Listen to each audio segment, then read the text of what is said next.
Picture this: you're Jennifer Walsh, a digital forensics investigator for the National Park Service. It's October 15th, 2024, and you're staring at your MacBook Pro screen in a cramped ranger station office in West Yellowstone, Montana. The coffee in your NASA mug has gone cold hours ago. Outside, early snow dusts the pine trees, and the temperature hovers at 32 degrees Fahrenheit.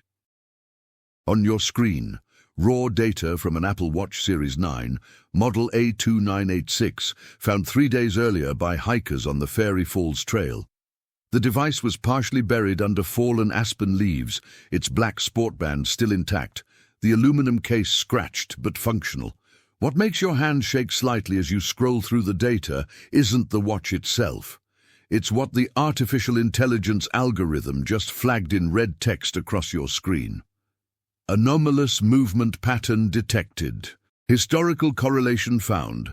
Confidence level 97.3%. The AI, a proprietary system called retrace, developed by the Department of Homeland Security, specializes in analyzing movement patterns from wearable devices. It cross-references GPS coordinates, accelerometer data, heart rate variability, and step cadence against a massive database of missing persons cases, unsolved crimes, and historical movement data. Retrace had been running for 6 hours when it suddenly stopped processing and generated an alert that made Jennifer's stomach drop. The last recorded steps on this Apple Watch, taken on October 12, 2024, at 3:47 p.m., followed the exact same route, down to the meter, as footprints documented by search teams in September 1995. 29 years earlier, 29 years before Apple even existed as anything more than a computer company making colorful iMacs. Jennifer pulls up the 1995 case file on her second monitor. Tommy Richardson, 12 years old, blonde hair, blue eyes, 4'8" tall, wearing a red Denver Broncos jersey and black Converse sneakers. Last seen on September 23, 1995, at 2:15 p.m., leaving his family's cabin near Bozeman to explore what he called the secret trail behind the big rocks. His parents, Dale and Martha Richardson, had rented the cabin for their annual fall vacation. Tommy was an only child, described by teachers as curious, independent, and fascinated by maps and exploration. The search lasted 3 weeks. Bloodhounds lost his scent at a creek crossing. Helicopters spotted nothing. The case went cold when the first heavy snows arrived in mid-October. The original search team had documented every inch of Tommy's probable route using plaster casts of footprints, crime scene photography, and primitive GPS units just becoming available to law enforcement. Those coordinates were digitized in 2003 and entered into the National Crime Information Center database. They've been sitting there, untouched, for 2 decades. Until today. Until an Apple Watch, manufactured in 2024, somehow recorded the exact same GPS coordinates, in the exact same sequence, at the exact same intervals as a missing child from 1995. Jennifer enlarges the comparison chart generated by retrace. The overlay is perfect, too perfect. Tommy Richardson's documented path from September 23, 1995, starting at coordinates 44.7623 degrees N, 110.7421 degrees AU, moving northeast along an unmarked trail for 1.2 miles, pausing for 4 minutes at a natural rock formation locals call Eagle's Perch, then continuing northwest for another 800 meters before the trail ends at a steep ravine, where Fairy Creek cascades into a deep pool. The Apple Watch data from October 12, 2024 shows the exact same progression, down to the 4-minute pause at Eagle's Perch. She zooms in on the metadata. The Apple Watch belongs to David Mitchell, age 41, registered address in Seattle, Washington. The device shows biometric data spanning 18 months, indicating regular use. Step count averages 8,500 per day. Sleep tracking shows consistent patterns. Heart rate variability suggests a healthy, active adult male. Everything about this data screams authenticity. except for one impossible detail. David Mitchell's walking gait, as measured by the watch's accelerometer and gyroscope, matches the stride length and cadence of a 12-year-old boy from 1995.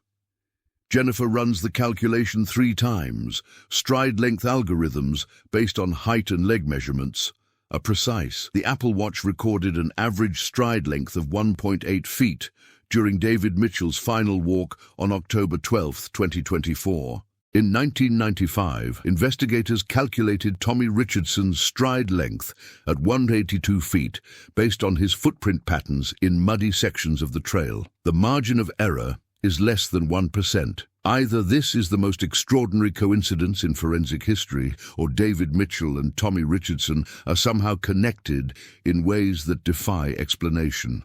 The timestamp on David Mitchell's final steps shows 4:23 p.m. on October 12, 2024. The Apple Watch stopped recording all activity at 4:24 p.m. No movement, no heart rate, no interaction with the device, like someone simply vanished, leaving behind only a piece of technology that shouldn't contain memories from 3 decades ago. FBI Special Agent Marcus Thompson arrives in West Yellowstone at 7:30 a.m. on October 16th, driving a black Ford Explorer through an early morning snowstorm. He's been with the Bureau's Behavioral Analysis Unit for 12 years, specializing in cold cases involving missing children. Jennifer Walsh's report landed on his desk at 11:47 p.m. the previous night, marked urgent and flagged by the FBI's own AI analysis system as requiring immediate human review. Thompson has seen strange things in his career, but nothing quite like this. He meets Jennifer at the ranger station, examining the physical watch first, photographing it from every angle, noting the scratches on the aluminum case that suggest months or years of regular wear. Thompson is tall, mid-40s, with prematurely grey hair and the focused intensity that comes from years of hunting for people who don't want to be found. "Walk me through it again," he says, settling into a chair next to Jennifer's workstation. "And assume I'm skeptical of everything." Jennifer pulls up the trail trace comparison on her main monitor. David Mitchell, age 41, Seattle resident. His Apple Watch was found on October 13th by hikers Tom and Nancy Peterson from Billings. They spotted something reflective under aspen leaves on the Fairy Falls Trail, about 2.8 miles from the trailhead. Standard protocol. Any electronic device found in the park gets processed for owner identification. Thompson nods. "What made you run it through Trail Trace?" Trail Trace is supposed to help us return lost items by analyzing movement patterns. It's usually straightforward. GPS shows where someone was hiking, we contact them, they pick up their device. But this time, Trail Trace flagged a historical correlation. She clicks through charts showing the GPS overlay. Tommy Richardson's documented path from September 1995, overlaid with David Mitchell's Apple Watch data from October 2024. The correlation is 97.3%. In forensic terms, that's virtually impossible. Thompson studies the data. What do we know about David Mitchell? Jennifer opens a new window showing her overnight research. That's where it gets complicated. David Mitchell exists, but barely. Social Security number issued in 1983, when he would have been born. But there are gaps. No school records before high school, no medical records before age 18, no family photos on social media. His employment history shows steady work in tech companies, mostly remote positions, but his colleagues describe him as private, competent, and forgettable. Sounds like someone who's worked hard to maintain a low profile. Or someone who created an identity from scratch. Jennifer clicks to another screen.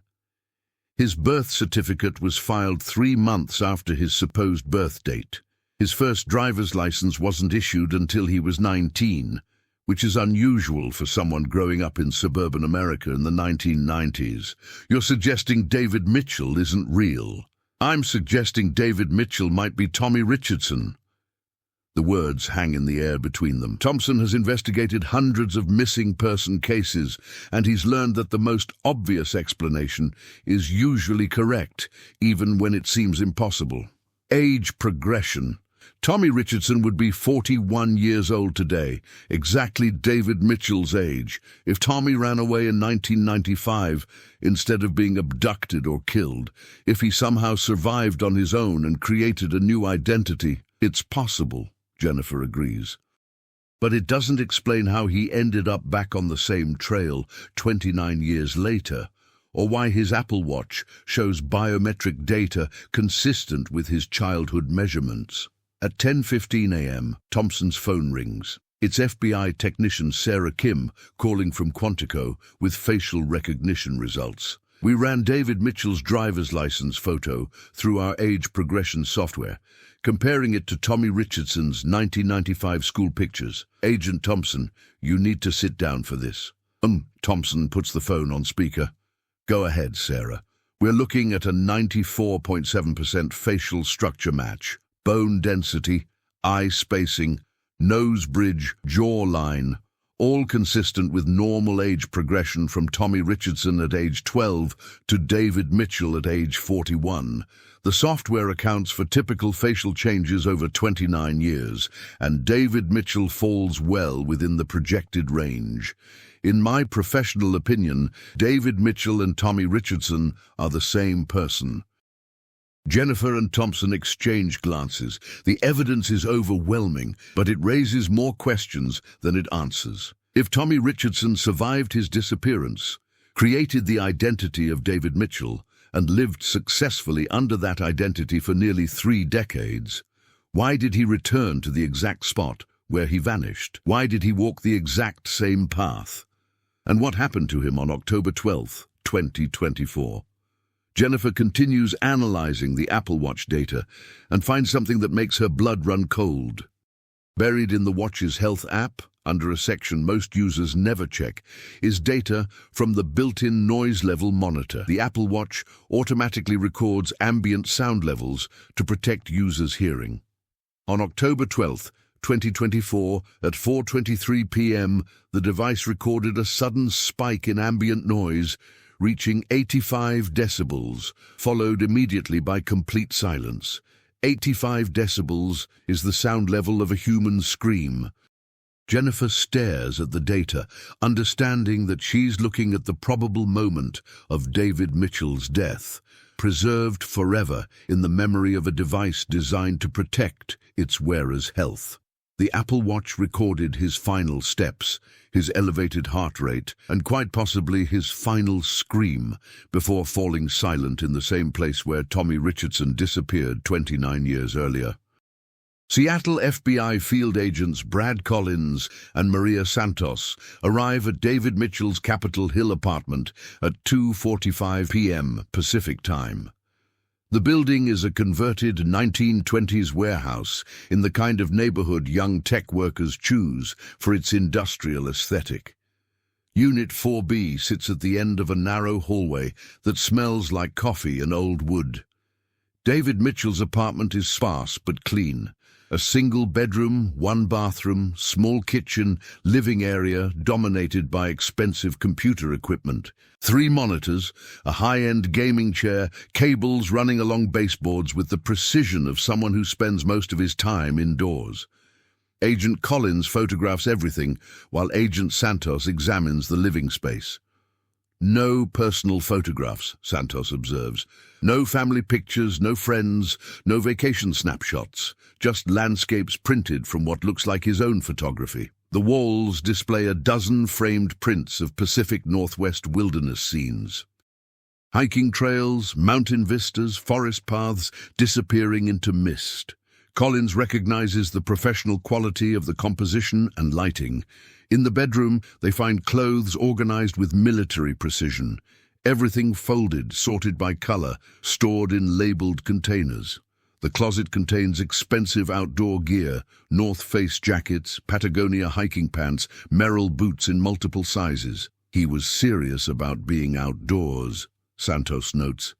This isn't casual weekend warrior stuff.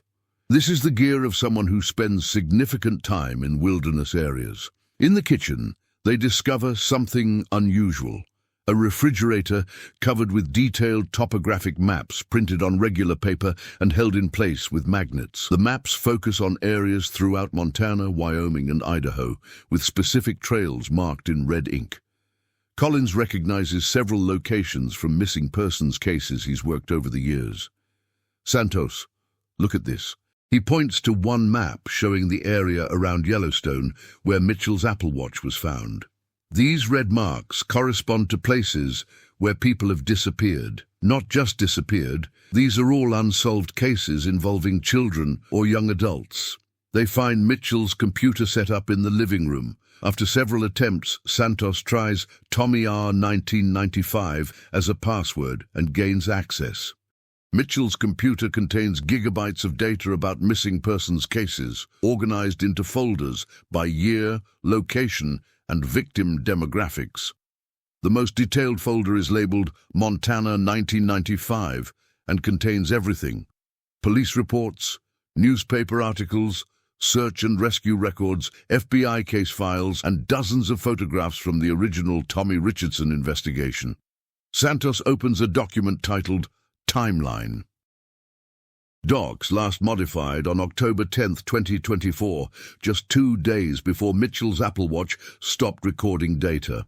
The document is 47 pages long and meticulously detailed, written in first person, present tense. September 23, 1995, 2:15 p.m.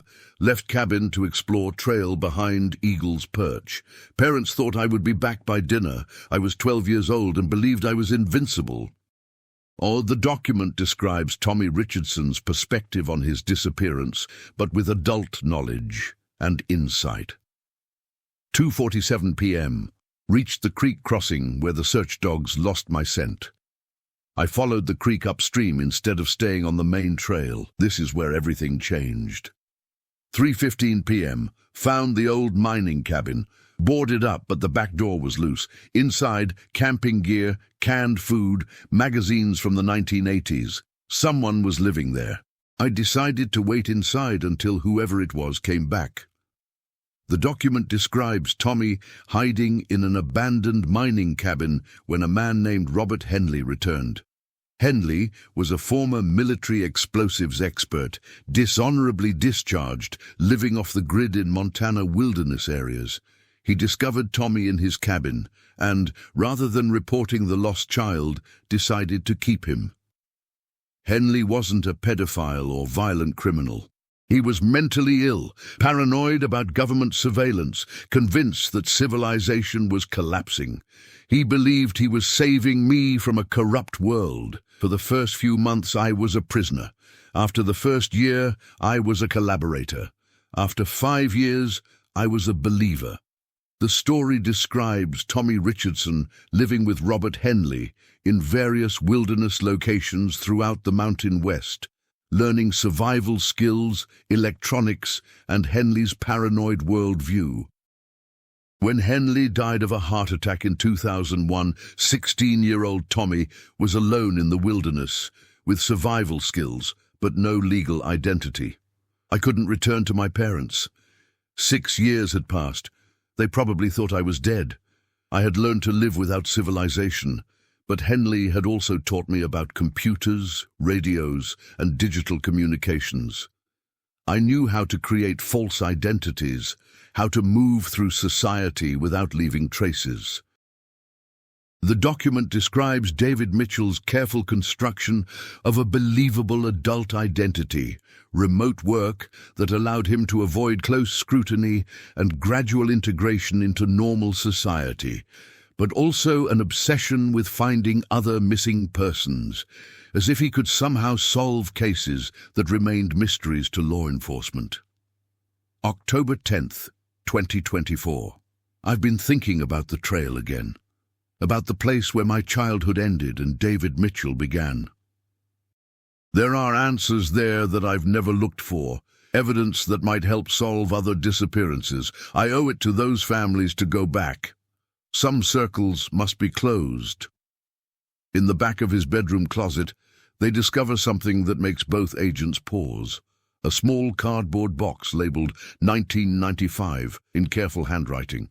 Inside the box, a red Denver Broncos jersey, size youth medium, and a pair of black Converse sneakers, size 4. The exact clothes Tommy Richardson was wearing when he disappeared 29 years earlier. Dr. Rebecca Hayes, FBI behavioral analyst, arrives from Quantico on October 17th, flying in on a Bureau Gulfstream. She's been analyzing the David Mitchell case files during the flight, building a psychological profile based on his documented behavior patterns, living arrangements, and obsession with missing persons cases. She specializes in cases involving long-term psychological adaptation to trauma, particularly survivors of childhood abduction. What we're dealing with is someone who experienced severe childhood trauma, adapted to it through dissociation and identity reconstruction, and spent his adult life trying to process similar traumas experienced by others, Dr. Hayes explains, settling into the command center the FBI has established. Mitchell's behavior patterns are consistent with someone who survived extended captivity during critical developmental years. She displays behavioral analysis charts, his apartment setup, his social isolation, his career choices, all designed to maintain control over his environment while avoiding situations that might trigger traumatic memories. But something drew him back to the original trauma site. What changed? Jennifer pulls up Mitchell's internet activity from the weeks leading up to his death. On September 30th, 2024, he began receiving messages from someone using the name RH1956. Robert Henley, born in 1956, Dr. Hayes recognizes immediately. But Henley died of a heart attack in 2001, according to Mitchell's own records. Dr. Hayes displays a series of message threads between Mitchell and RH1956, recovered from encrypted messaging apps on Mitchell's devices. Someone claiming to be Robert Henley contacted David Mitchell in late September, claiming to have information about other missing children that Henley had encountered during his years living in wilderness areas. The messages are brief but compelling. RH1956. Tommy, I know you think I'm dead. I'm not. There are things you need to know about the other children. Meet me where it started. October 12th. Come alone, David Mitchell. Robert died in 2001. I buried him myself near Battle Creek. RH 1956. Check the news archives for December 2001. Battle Creek area. No body was ever found. I've been watching you, Tommy. You turned out better than I expected. Dr. Hayes continues scrolling through the conversations. Mitchell spent 2 weeks researching newspaper archives, death certificates, and missing persons reports from 2001. He found inconsistencies in his own memories of Henley's death. The final message exchange from October 11th, 2024, RH 1956. I'll be at Eagle's Perch at 4:00 p.m. tomorrow. Bring the clothes you were wearing when we first met. You'll understand why when you see what I have to show you. David Mitchell. If you're really Robert, tell me something only he would know. 1956. You carved your initials in the cabin wall behind the wood stove. TR plus HS, because you had a crush on Hannah Sullivan from your 7th grade class. You told me about her on Christmas Day, 1997.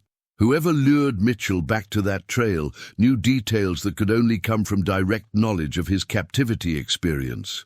Dr. Hayes concludes, either Robert Henley is still alive or someone else has access to extremely detailed information about those 6 years. Jennifer runs a new analysis on the Apple Watch data, focusing on the final minutes before Mitchell's death. If someone was waiting for him at Eagle's Perch, we should be able to detect their presence in the biometric data. She displays the heart rate graph from 4:20 p.m. to 4:24 p.m.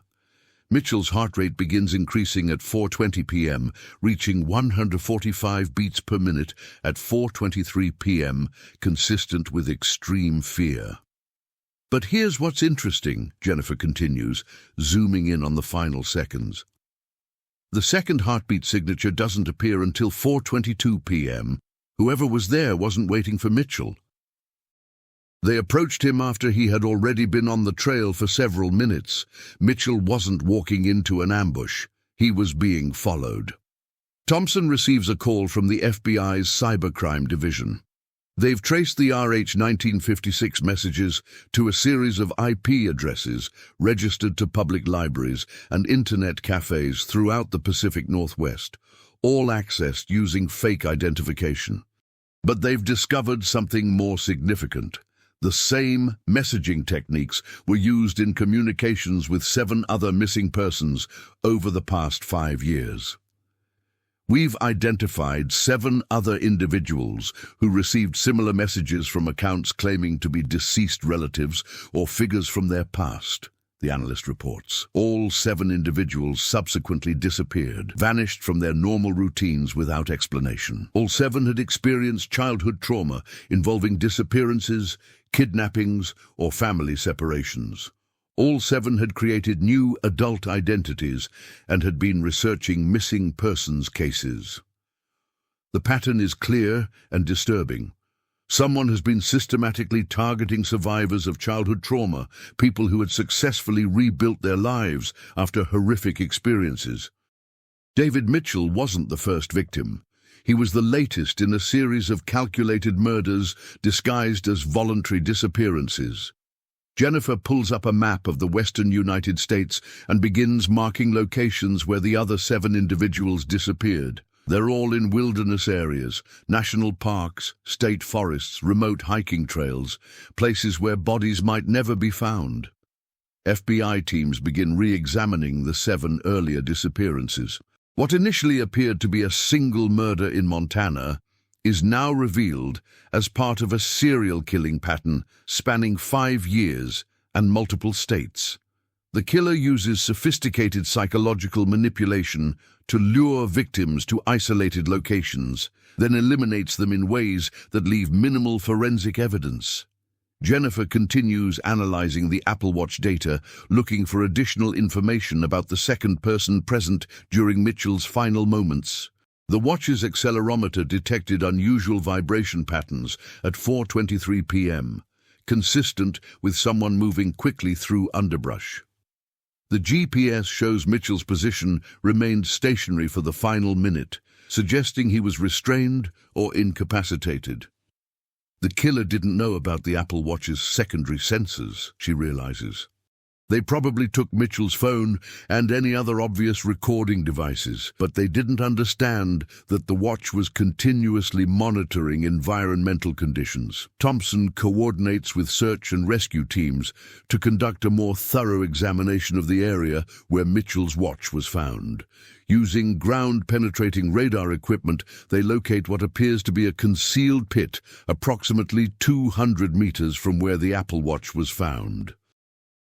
The pit contains human remains, but not recent ones. We've got multiple skeletons, the forensic anthropologist reports over radio. Preliminary assessment suggests these remains have been here for years, possibly decades, adult and juvenile. This isn't just where David Mitchell died. This is where multiple victims have been disposed of over a long period.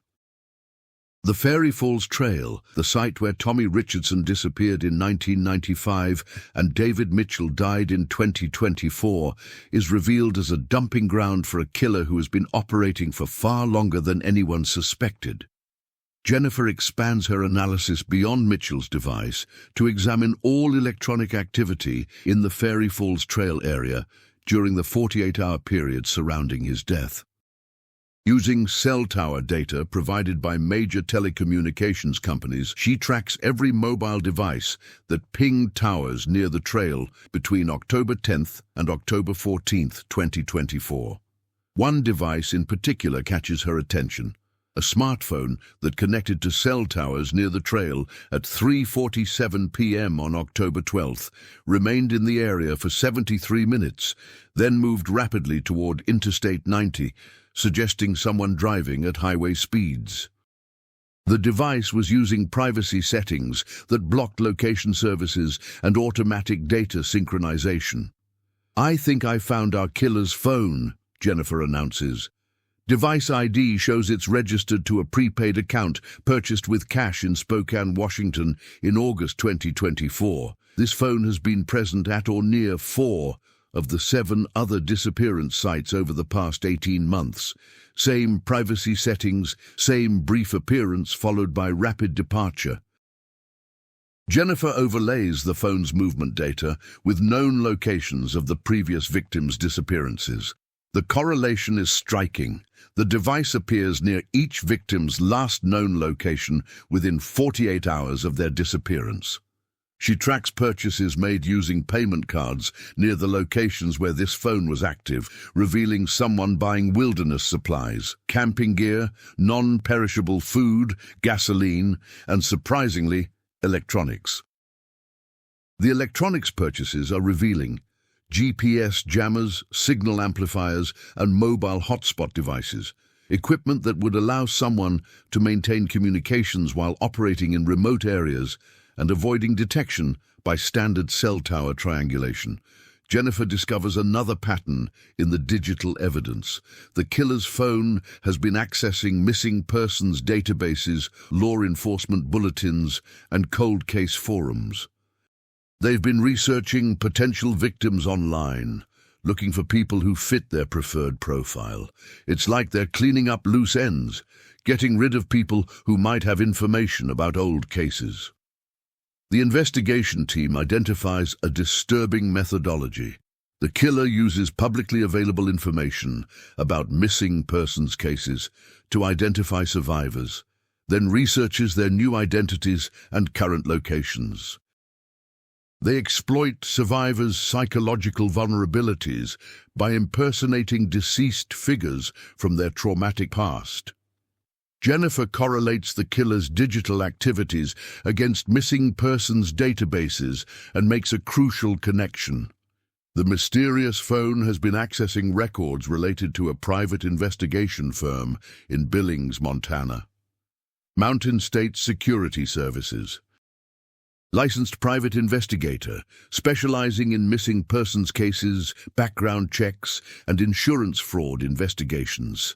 The business has been operating since 1989. Thompson immediately dispatches agents to investigate Mountain State Security Services.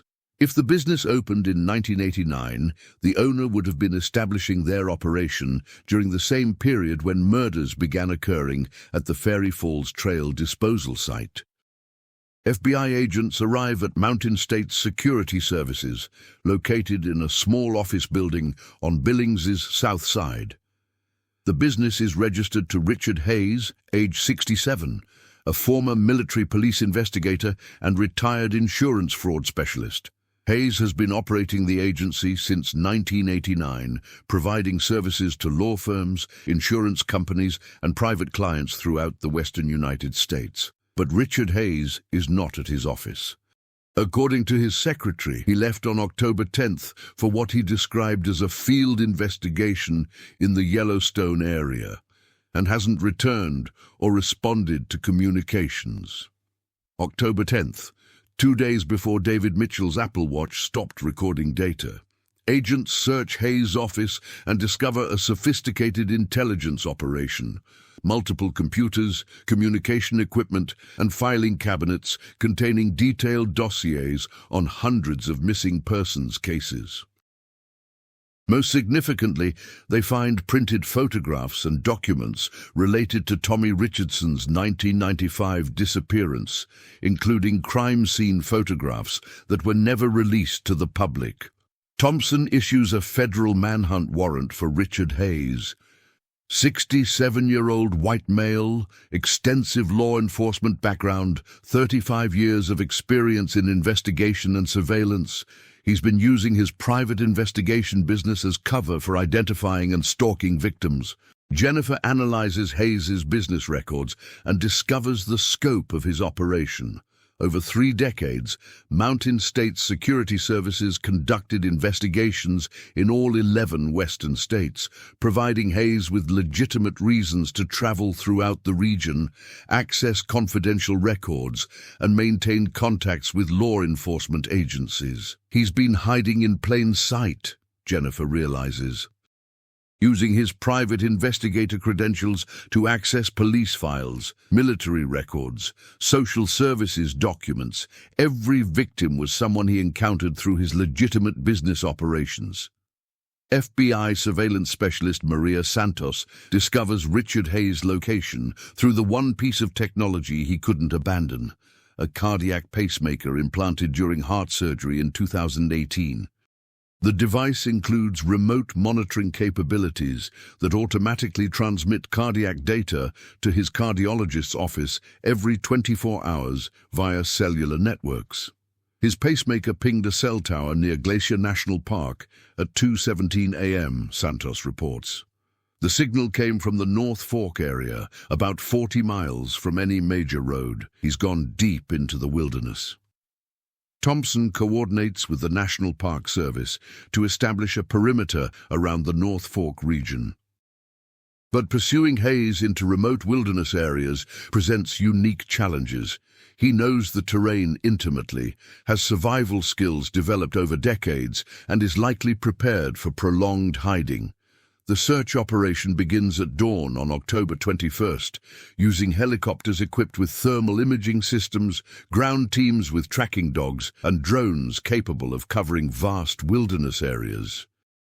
But Hayes has advantages beyond his knowledge of terrain. Early October snowstorms have covered tracks, reduced visibility, and made movement difficult for search teams. Search teams discover Hayes' abandoned vehicle at a trailhead near Polebridge, Montana. The 2019 Ford F-150 contains equipment revealing his preparations: camping gear rated for sub-zero temperatures, enough food for several weeks, water purification equipment, and sophisticated communications gear, including satellite phones. But they also find evidence of Hayes' crimes: detailed maps showing the locations of all 7 recent victims' disappearances, photographs of the Fairy Falls Trail disposal site taken over multiple years, and handwritten notes describing victim selection criteria and surveillance techniques. Most disturbing is a leather-bound journal containing what appears to be a complete record of Hayes' murders dating back to 1989. The entries describe 35 years of killing, with victims ranging from opportunistic encounters with hikers to targeted elimination of trauma survivors. October 12, 2024. The Mitchell operation concluded successfully. Subject was eliminated using standard protocols. Device disposal required modification due to unexpected wearable technology. Note: for future operations, must account for increased surveillance capabilities of modern electronics.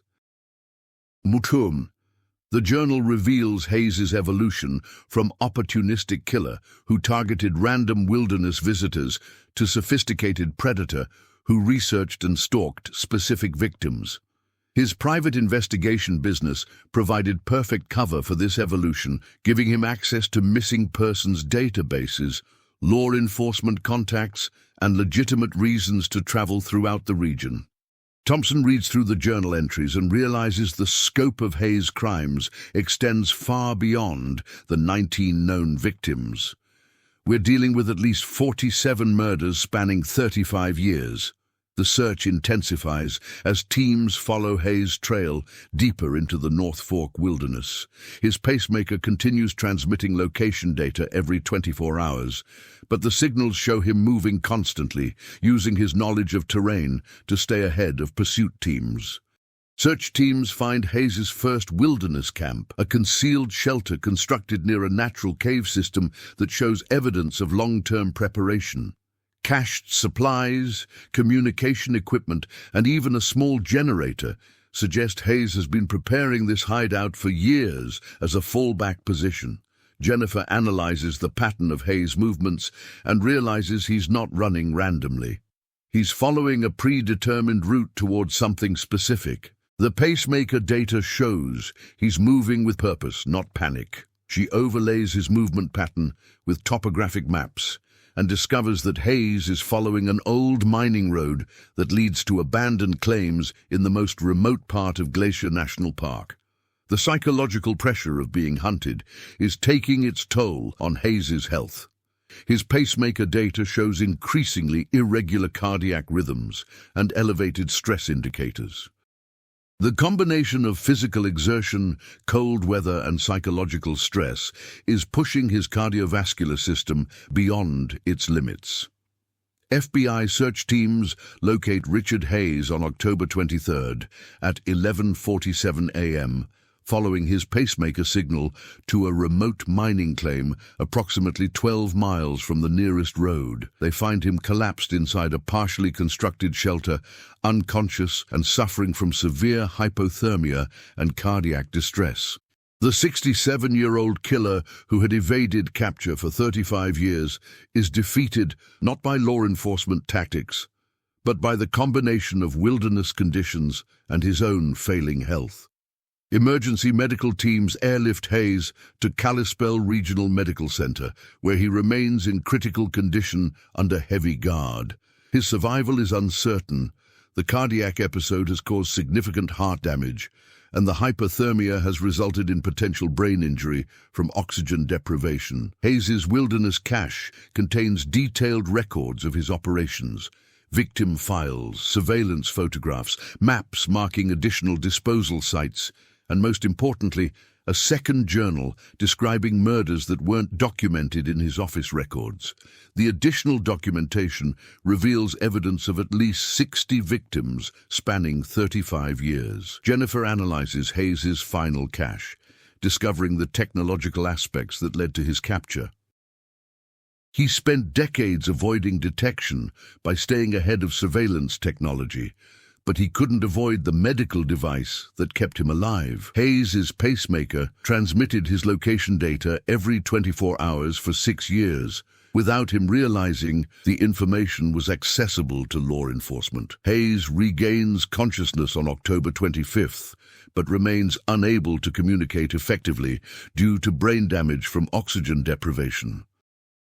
Medical evaluations suggest he may never be competent to stand trial, raising questions about how justice can be served for his victims.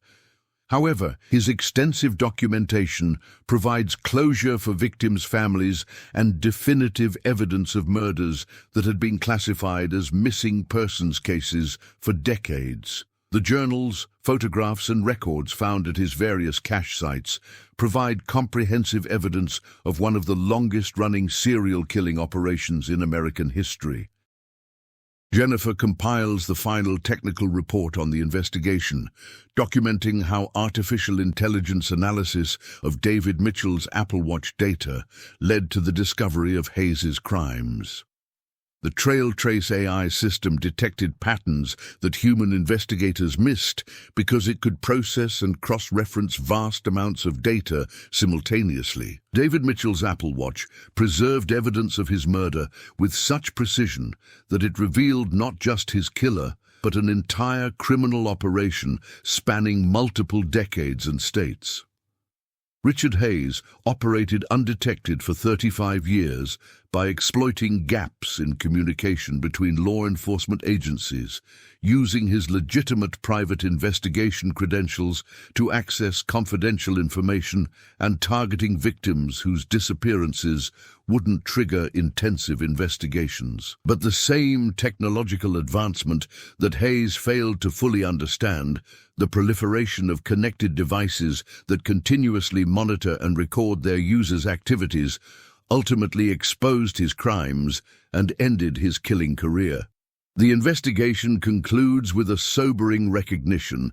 Hayes represents a unique category of serial killer, one who used legitimate professional credentials and sophisticated counter-surveillance techniques to operate far longer than typical predators. His case demonstrates how technology can both enable and ultimately expose criminal behavior, in ways that previous generations of investigators could never have imagined. The artificial intelligence that started with analyzing heartbeats and footsteps from a single Apple Watch uncovered one of the most extensive serial killing operations in FBI history.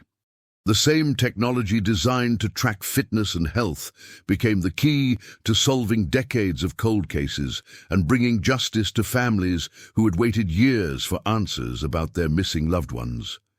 In the end, David Mitchell's return to his childhood trauma site wasn't just about closing personal circles. His Apple Watch, recording every heartbeat and step of his final moments, became the digital witness that revealed Richard Hayes's crimes and ended a killing spree that had claimed dozens of lives across the American West. Picture this final truth. The technology that was supposed to make us healthier and more connected also made us more visible, more trackable, and ultimately more accountable. In a world where every device is a potential witness, true invisibility has become impossible, even for someone who spent decades perfecting the art of staying hidden. The digital age doesn't just connect us to each other. It connects our past to our present, our secrets to our exposure, and our final moments to the justice that follows. Some mysteries can only be solved by machines that see patterns humans miss, remember details humans forget, and preserve evidence that human memory cannot maintain. The trail ends where it began, with technology revealing truths that have been hidden for far too long.